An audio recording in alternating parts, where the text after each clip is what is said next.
أعطي الكلمة الحقيقة أنا سعيد جدا أن أقدم الأستاذ محمد خان.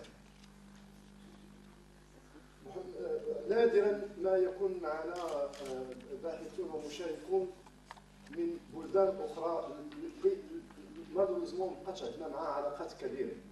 الأستاذ محمد خان هو باحث ومناضل حقوقي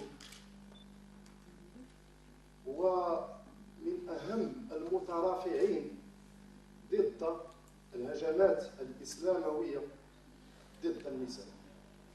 محمد خان من باكستان، فليتفضل مشكورا وسيتدخل في موضوع. العنوان ديال التدخل ديال الأستاذ محمد خان هو بحد ذاته يعني دال على كل شيء.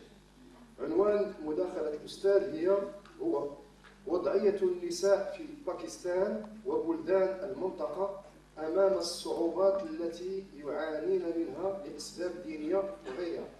هذه الترجمة درتها أنايا، أما هو nous avons l'intitulé en français, je crois même qu'il va intervenir en français.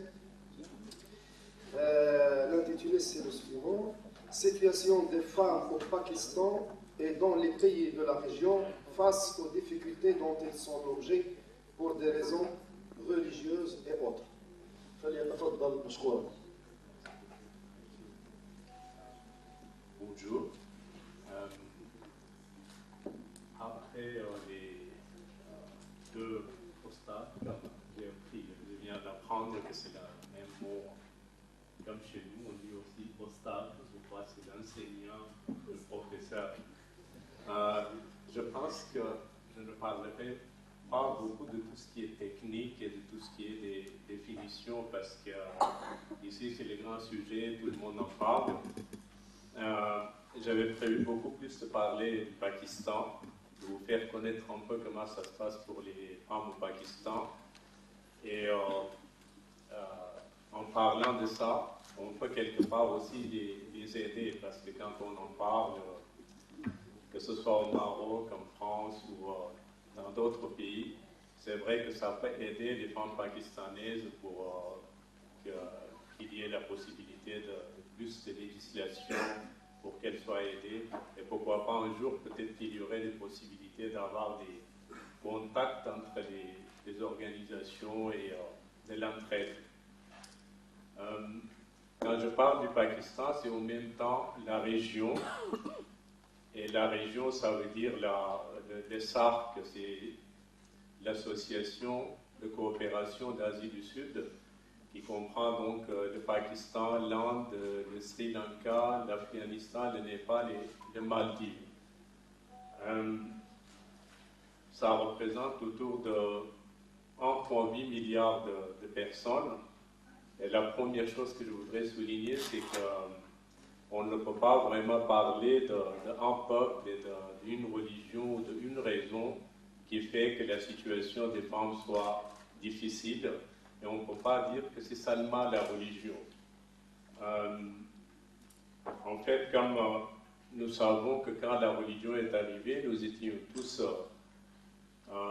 partis des sociétés tribales, il y avait la féodalité, tout ça existait déjà. Donc quand l'islam est arrivé, ce n'est pas l'islam qui forcément l'a emporté sur tout, mais c'était plutôt les sociétés qui l'ont absorbé et lui ont donné de différentes formes, shapes, comme on dit en anglais. Chez nous, donc au Pakistan, dans la région, la situation des femmes elle est très très difficile. Mais quand j'entends ici les collègues et d'autres intervenants, j'ai l'impression aussi d'être chez moi, parce que les problèmes sont presque les mêmes ou qui ressemblent beaucoup. Au Pakistan, de façon spécifique, les femmes ont beaucoup de difficultés pour aller s'éduquer. Et une fois qu'elles ont pris l'initiative ou que les parents les ont envoyées à l'école, souvent à l'âge de 9-10 ans, elles n'ont plus le droit, et surtout dans tout ce qui est zone rurale.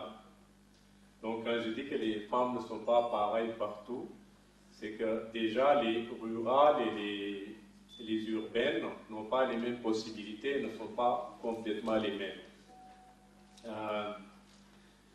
Une autre chose que je voulais partager avec vous, c'est que dans la société, nous avons même des régions où les femmes vont travailler, elles sont dans les champs, et parfois travaillent plus dur que les hommes, mais quand il s'agit de prendre des décisions ou, comme disait le monsieur, la nafaka, je crois que c'était le mot, elle vient directement donner à son mari et elle n'a pas le droit de prendre des décisions ou de faire quoi que ce soit d'elle-même ou de prendre des décisions.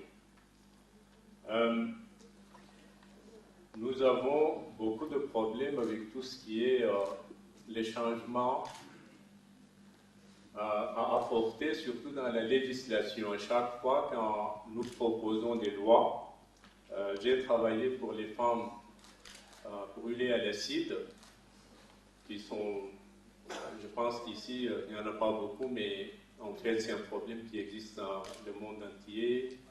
C'est l'Inde, le Bangladesh, le Pakistan, nous avons tous à peu près les mêmes taux. Mais c'est un problème qui existe aussi en Europe. On a entendu parler des cas même en Angleterre.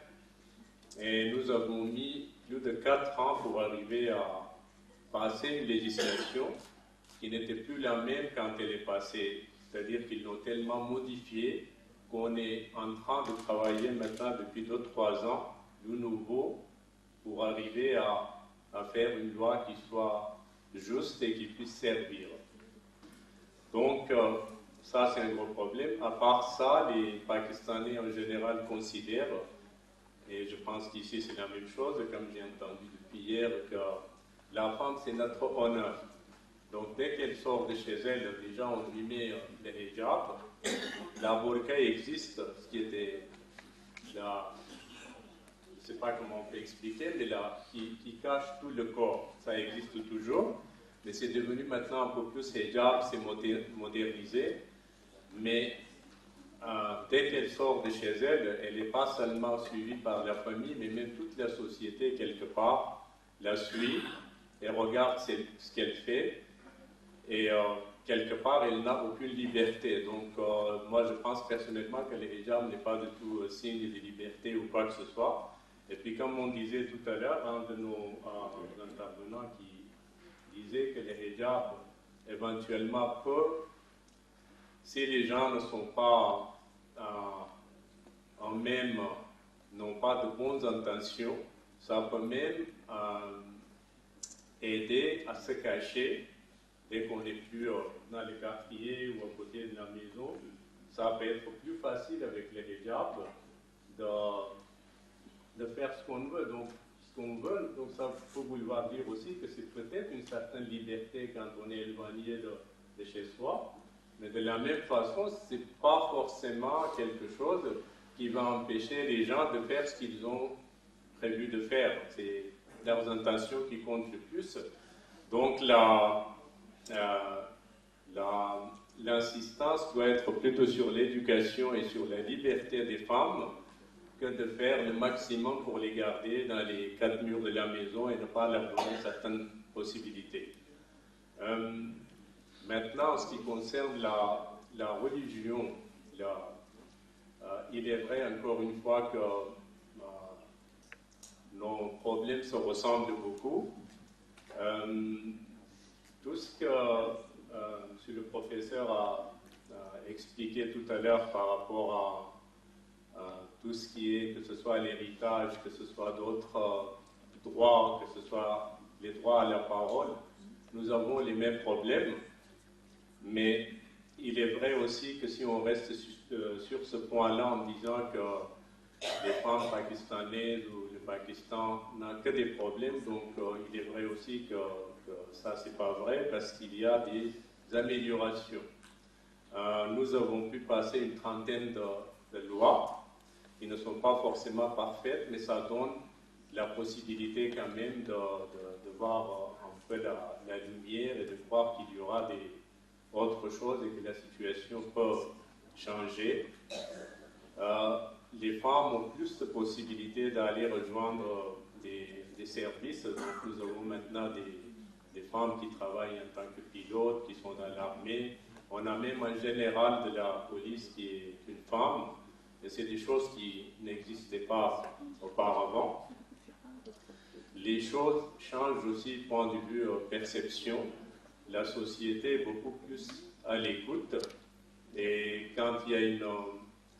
on ne peut pas dire qu'il y a de bonnes lois et de mauvaises, mais pour certaines lois, comme c'est le cas contre l'acide, contre la violence à l'acide, on a eu même des religieux qui étaient de nos côtés, donc ils ont fait des efforts, ils nous ont aidés. Et ce qu'on souhaiterait, qu'on dirait aux instances internationales, au gouvernement du Pakistan, et les recommandations qu'on leur donne en ce moment, c'est de voir comment l'État peut il-même changer un peu son attitude. Parce que dès qu'on va en officiel à la télé, par exemple la télé d'État, il doit toujours commencer, c'est vraiment le règlement, par Bismillahirrahmanirrahim et avec un ayat de Coran en plus. Donc moi-même, en tant que croyant et en tant que musulman, c'est vrai que je ne suis pas contre ça dans ma vie personnelle. Mais quand on fait ça à la télé de façon très officielle et tout le temps, la religion est trop rentrée dans la société. Et nous sommes arrivés à un point où, quand vous discutez même avec vos amis et vous avez oublié de dire Inch'Allah, ils vont vous reprendre en disant mais pour qui tu te prends, pourquoi tu ne commences pas par telle ou telle chose, ou comment tu sais que tu vas arriver à faire telle ou telle chose. Donc nous avons encore beaucoup de chemin à faire. Et cette idée, le voyage du Pakistan jusqu'au Maroc et tout ça, c'est vrai que ça me donnait aussi des idées à me dire que peut-être qu'il faut un peu plus de coopération aussi entre les organisations, entre les pays musulmans, que seulement avoir des relations avec les donneurs de fonds et d'être trop concentré sur le côté fonds et argent. Donc ça peut être une bonne occasion et un bon message si on peut éventuellement se mettre ensemble et travailler pour les droits de l'homme dans nos pays respectifs. Merci beaucoup. Si vous avez des questions par rapport au Pakistan, merci beaucoup. Merci beaucoup, professeur.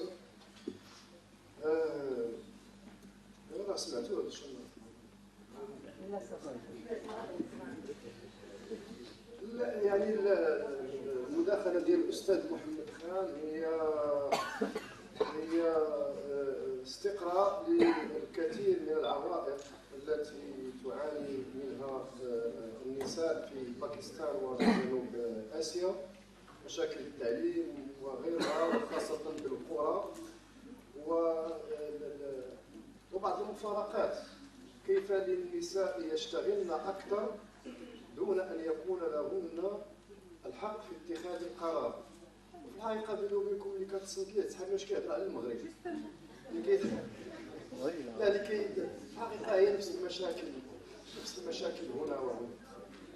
المشاكل ديال المرأة في باكستان ولا في الجزائر هي المشاكل ديال المرأة في المغرب، لأنه نفس بنادم. أنا je ne crois pas beaucoup à ce discours qui met beaucoup l'accent sur les spécificités.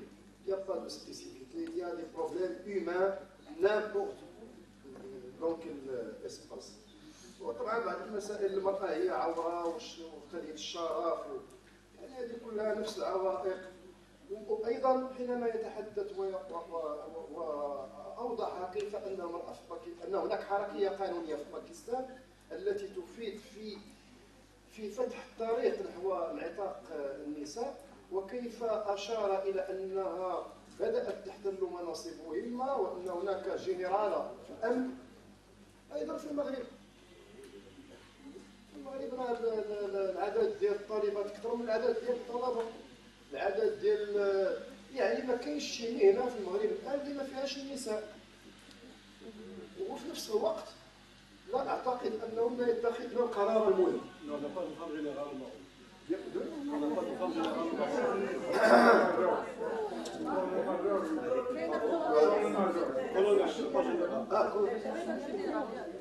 ودابا ترقى ان شاء الله. مسألة أخرى، لا والله إلا كاين تشابه كبير حينما أشار في نهاية تدخله إلى كون أن الدين حاضر بشكل كبير في حياتنا. بطبيعة الحال حاضر بشكل عفوي. بشكل عفوي. إلا شفنا غير شي منظر زوين تنقولوا الله. كان واحد مريض تيقول الله. il y a toujours ولكن هذه مسألة ثقافية. il faut pas confondre les choses à mon avis.